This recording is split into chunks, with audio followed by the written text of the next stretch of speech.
तपस्या होती है। पीएल पाटीदार जी, आप मंदसौर से जुड़े हुए हैं। आपके समर्थन के लिए हम आपके बहुत आभारी हैं। संतोष दुबे जी प्रयागराज से जुड़े हुए हैं जी। संतोष दुबे जी, हाँ जी, आज संतोष दुबे जी बहुत बहुत नमस्कार। आप जुड़े हुए हैं, आपका स्वागत है हमारे लाइव फेसबुक पे।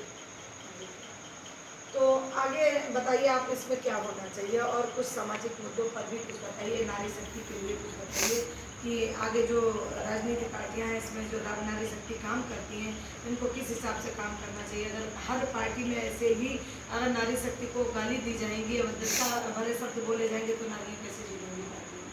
हाँ, मैं तो ये समझती हूँ कि हर पार्टी में नारियाँ हैं, हर पार्टी में नारियों को टिकट भी दे रखा है, तो उनका मान सम्मान रखना भी उस पार्टी के जिम्मेदार लोगों का कर्तव्य बनता है। और देवेंद्र तोमर जी, आप कवि सम्मेलन के संयोजक रहे हैं, तो कवियों से बात करें तो ज़्यादा बेहतर रहेगा। हमारे साथ वीकस के बहुत बड़े कवि और साहित्यकार वेदव्रत वाजपेयी जी भी हमारे साथ हैं, तो बेहतर होगा कि आप देवेंद्र तोमर जी को एक बार नमस्कार कर लें। वाजपेयी जी, देवेंद्र तोमर जी नमस्कार।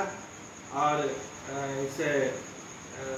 इस ये जो चैनल है इसके माध्यम से मैं आप से सहमत हूँ और सदैव राष्ट्र प्रेम और देशभक्ति की बात करता रहा हूँ। तो ऐसे ज्वलंत मुद्दे पर खामोश कैसे रह सकता हूँ, चुप कैसे रह सकता हूँ।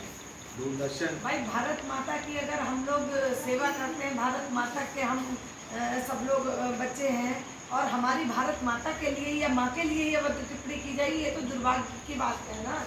तो इस पे आप कैसे चुप रहेंगे? इसलिए दो लाइन में कुछ भी रस में सुनाइए। वाजपेयी जी, मैं ये चाहूँगी कि आपने नारी शक्तियों की भी बहुत सारी चीज़ें लिखी। हाँ। दो लाइनें, देवेंद्र तोमर जी आपसे बहुत जुड़ रहे हैं और कह रहे हैं वाजपेयी जी की बात सही है, सोनी जी की बात से मैं सहमत हूँ। तो देवेंद्र तोमर जी, दो लाइनें मैं वाजपेयी जी से अनुरोध कर रही हूँ कि वो ज़रूर आपको रखें। आप तो कवि सम्मेलन के संयोजक भी हैं। मुरैना में हमारे मित्र तेज नारायण शर्मा जी रहते हैं और मैं मुरैना कवि सम्मेलन भी गया हूँ, मुरैना नगर पालिका के कवि सम्मेलन में भी गया हूँ और भी मुरैना में मैं गया हूँ।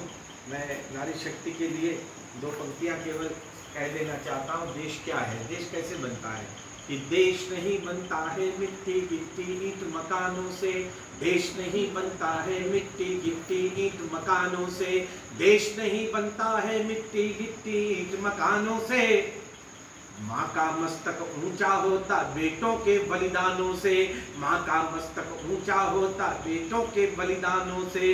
जहाँ शहीदों के शोणित की एक बूंद भी गिरती है, मंदिर मस्जिद से भी पावन हो जाती वो धरती है, मंदिर मस्जिद से भी पावन हो जाती वो धरती है। और माँ के लिए दो पंक्तियां पढ़ने जा रहा हूँ कि एक रत्न होता है पन्ना, जो मध्य प्रदेश के पन्ना शहर पे पाया जाता है, और एक पन्ना धाय। माँ का दर्जा कितना ऊंचा है। पन्ना धाय जो चित्तौड़गढ़ के किले में पाई जाती है। मैंने दो शब्दों को जोड़ा है, अगर कविता हो जाए और आज के संदर्भ से भी जुड़ जाए तो आप सब लोग मुझे आशीर्वाद दीजिएगा। पैसे के पीछे दुनिया भाग रही है, लेकिन हिंदुस्तान के पास कुछ ऐसा है जो अभी पैसे से खरीदा नहीं जा सकता है, क्योंकि उसकी कीमत ही अभी तय नहीं हुई है।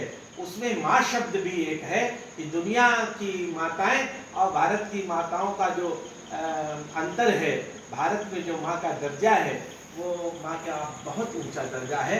तब मैंने दो पंक्तियां कहने की कोशिश की है कि बेशक हीरा मोती पन्ना की दुनिया आभारी है, कि बेशक हीरा मोती पन्ना की दुनिया आभारी है, बेशक हीरा मोती पन्ना की दुनिया आभारी है, लेकिन पन्ना वाला पन्ना रामायण से भारी है, लेकिन पन्ना वाला पन्ना रामायण से भारी है। आजादी का दीप जलाना पड़ता अपने प्राणों से, आजादी का दीप जलाना पड़ता अपने प्राणों से। माँ का मस्तक ऊंचा होता बेटों के बलिदानों से, माँ का मस्तक। और दो पंक्तियां और भी कह देना चाहता हूँ। जरा 2 मिनट मैं आपका समय ले रही हूँ। देवेंद्र तोमर जी कह रहे हैं कि डॉक्टर मिथिलेश कुमारी मिश्र से आयोजन के संबंधित कार्यक्रम, आपसे संबंधित कार्यक्रम नहीं, मैं जानता हूँ, मैं देवेंद्र तोमर जी को जानता हूँ और आप मिथिलेश जी मेरे परिवार की ही बहन थी और आपने मुझसे बात की थी, मुझे निश्चित रूप से। देवेंद्र तोमर जी ये भी कह रहे हैं कि तेज नारायण मेरे छोटे भाई। हाँ, जब भी कभी आप मिथिलेश जी की स्मृति में कार्यक्रम करेंगे तो मैं आपके मंच पर और आपके कार्यक्रम में आने का भरपूर प्रयास करूंगा। और मैं 2 पंक्तियां माँ के लिए और कह देना चाहता हूँ। माँ बच्चों का अद्भुत संसार होती है। माँ बच्चों का अद्भुत संसार होती है। माँ बच्चों का अद्भुत संसार होती है। और माँ की परछाई भी ईश्वर का अवतार होती है। माँ की परछाई भी ईश्वर का अवतार होती है। देवेंद्र जी को बहुत बहुत धन्यवाद। और मैं जब भी कभी उधर आऊँगा तो आपके घर पर चाय पीने जरूर आऊँगा। आपका प्रेम इसी प्रकार मुझे मिलता रहे और बना रहे। जय हिंद, जय भारत। तो सोनी जी, हम थोड़ा सा चर्चा को आगे बढ़ाएंगे। वाजपेयी जी की कविता हो गई।